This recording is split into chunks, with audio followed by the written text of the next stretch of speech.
দেখো এই অঙ্কটা কি আছে, 60 জনের একটি বিভাগ, মানে একটা শ্রেণীকক্ষ আছে, 60 জন টোটাল।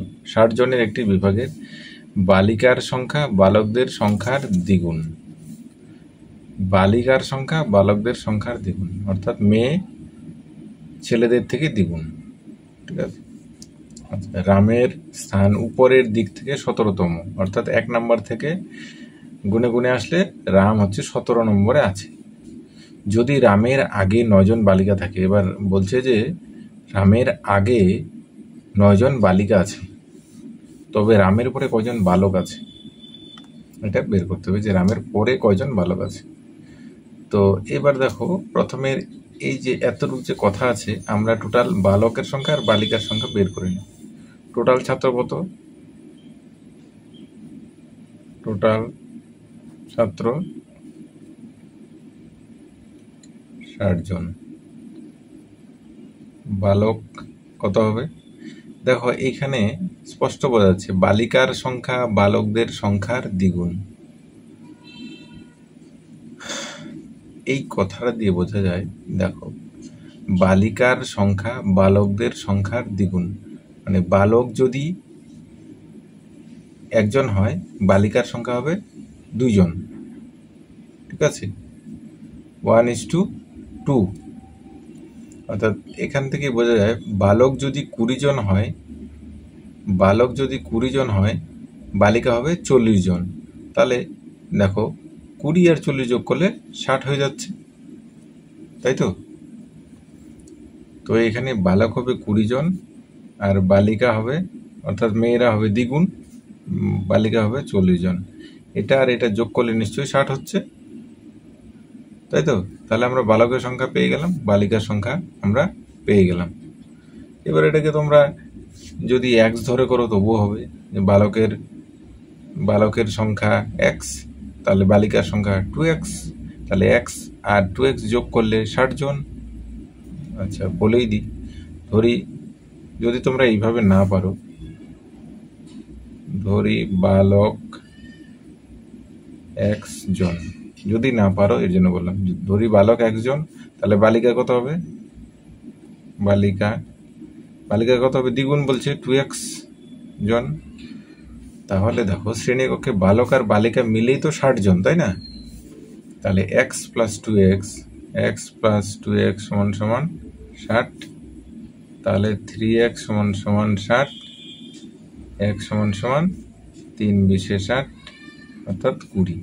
তার মানে x এর মান 20 আসলো, তার মানে কি বালকের সংখ্যা 20 আর বালিকার সংখ্যা 2 গুণন 20, অর্থাৎ 40 জন। এই ঘুরে এটা আসলো। তো যে যেভাবে পারো, ঠিক আছে, আর যখন বড় সংখ্যা হবে নিশ্চয়ই এভাবে একটু করতে হবে, আর যখন ছোট সংখ্যা হয়ে যাবে কোনো অসুবিধা নেই। ঠিক আছে, তো যাই হোক আমরা পেয়ে গেলাম বালক হচ্ছে 20 জন, টোটালে ওই শ্রেণীকক্ষে বালক হচ্ছে 20 জন, ছেলে আর মেয়ে হচ্ছে 40 জন।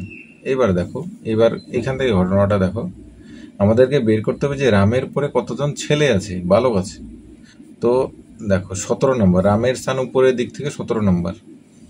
একটু যদি না দেখায় তাহলে বুঝবে না ঘটনাটা কি। এটা 1 নম্বর রোল, 2, 3, আমি লিখে নিই। দেখো আমি লিখে নিলাম, অর্থাৎ এইখানে 17 নম্বর স্থান, এইখানে কি আছে? রাম আছে। ঠিক আছে, তার সামনে 1 থেকে 16 পর্যন্ত কি আছে? সামনে আছে। এবার তার মধ্যে এই যে 1 থেকে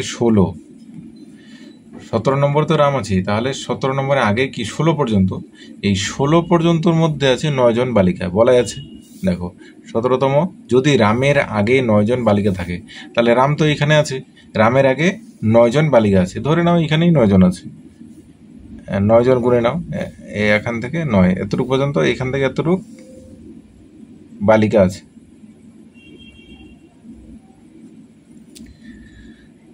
এতটুকু যদি বালিকা থাকে তাহলে এই কয়জন থাকবে কি? বালক, তাই তো?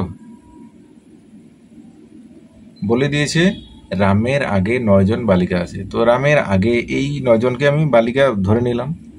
এই তাহলে 10 থেকে এই 16 পর্যন্ত কি আছে? বালক আছে। তাহলে দেখো এখানে কি হচ্ছে, বালক এখানে টোটাল কত হচ্ছে দেখো, কত হচ্ছে বালক এখানে?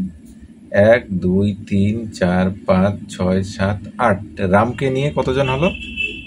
8 জন বালক এখানে হয়ে গেল। বাকি বালকগুলো নিশ্চয়ই পিছনে থাকবে, রামের পিছনে থাকবে, তাই না? এখানে 1 থেকে 17 পর্যন্ত 9 জন সামনে আছে মেয়ে। রামকে বাদ দিয়ে 3 3 6 কে 7 7 জন আছে বালক সামনে, রামকে নিয়ে হচ্ছে 8 জন। তাহলে টোটাল বালক তো আমরা জানি 20 জন। টোটাল বালক কত? 20। 20 থেকে এই 8 জনকে বাদ দাও, তাহলে কি হচ্ছে? 12 জন বালক রামের পিছনে আছে। ঠিক আছে, এই 12 জন বালক রামের পেছনে আছে। দেখো এখানে অঙ্কের কিন্তু কিছুই নেই, কিন্তু জাস্ট একটু বোঝার সুবিধা। তাহলে এখানে একটু অঙ্কের ভাষায় যদি আমি বলি, তাহলে রাম হচ্ছে 17তম স্থান। রাম হচ্ছে 17তম। তাহলে রামের আগে কতজন আছে? টোটাল 16 জন। রামের আগে আছে 16 জন। 16 জনের থেকে 9 জন হচ্ছে মেয়ে। তাহলে কতজন বেরোলো? 16 থেকে 9 গেলে কত হচ্ছে? 7 জন, তাই তো? 7 জন তাহলে কত হবে? বালক হবে এটা। রামের আগে আছে 16 জন। 16 জনের থেকে 9 জন মেয়ে আছে, বলেই দিয়েছে, বালিকা আছে। তাহলে বাকি যে 7 জন আছে, 7 জন বালক বেরিয়ে গেল। এই 7 জন বালক বেরিয়ে গেল। ঠিক আছে, তাহলে এবার রামের পরে কতজন বালক আছে? রামের পরে টোটাল হচ্ছে 20 জন বালক। বালকের সংখ্যাই টোটাল 20 জন। 20 জনের পরে রাম হচ্ছে 1 জন, প্লাস হচ্ছে 7 জন আরও এখানে। এই টোটাল রাম পর্যন্ত হচ্ছে 7 জন। তাহলে কত হচ্ছে? 20 - 8 = 12 জন। এই অ্যান্সার হচ্ছে এই সি নাম্বার, এই হচ্ছে 12 জন হচ্ছে অ্যান্সার। ঠিক আছে, তাহলে প্রথমে এখানে তোমাকে বের করতে হবে যে, যেহেতু টোটাল 60 জন আছে, তো আমাকে বের করতে হবে যে বালক টোটাল কতজন আর এবং বালিকা কতজন। তো যদিও এই অঙ্কটা দেখো বালিকার কোনো গল্প নেই, ঠিক আছে, তো বালকের সংখ্যাটা শুধু আমি বের করে নিলাম, 20 জন বালক। সে তুমি এইভাবে বের করো, বা এইভাবে যদি সরাসরি বের করতে পারো তবুও ভালো, এটা আরও শর্টকাট হয়ে গেল। বালকের সংখ্যাটা পেয়ে গেলে, তারপরে বালকের সংখ্যাটা যখন তুমি পেয়ে যাবে, তখন হচ্ছে রামের এই 17তম হচ্ছে রাম, 17 নম্বর। তাহলে রামের আগে কতজন আছে? টোটাল 16 জন আছে। 16 জনের থেকে 9 জন মেয়ে বাদ দিয়ে দিলে হয়ে গেল, তাহলে হলো 7 জন। এবার রামের পরে কতজন আছে? টোটাল 20 জন। তার থেকে রাম তো একটা ছেলে হিসেবে চলে গেল, প্লাস আরও ওর 7 জন ছিল সামনে। এই টোটাল যোগ করে দিলে যে বিয়োগফলটা আসলো সেটা চলে আসলো। রামের পরে কতজন বালক আছে সেটা চলে আসলো। ঠিক আছে, তো আশা করি বুঝতে পেরেছো অঙ্কটা। এখানে শর্টকাটে কিছু নেই, ঠিক আছে, সাধারণ একটা চিন্তাধারা, কিছুই নেই। তো আশা করি তোমরা বুঝতে পেরেছো। তো চ্যানেলে নতুন হয়ে থাকলে অবশ্যই চ্যানেলটি সাবস্ক্রাইব করে দিও এবং বেল আইকনটি প্রেস করে দিও নতুন নতুন ভিডিওগুলো নোটিফিকেশন পাওয়ার জন্য। এবং বন্ধুদের কাছে অবশ্যই শেয়ার করতে হবে, যেন বন্ধু শেখার সুযোগ পায় এবং বন্ধুদের সঙ্গে একসঙ্গে বসে অঙ্কগুলো সলভ করো। তাহলে দেখবে আরও খুব দ্রুত অঙ্কগুলো ধরতে পারবে এবং দুজনেই তোমরা সাকসেস পাবে। ঠিক আছে, অঙ্কগুলো শিখতে পারবে। তো ভালো থাকো, নেক্সট আরেকটা ভিডিওতে আবার তোমাদের সঙ্গে কথা হবে।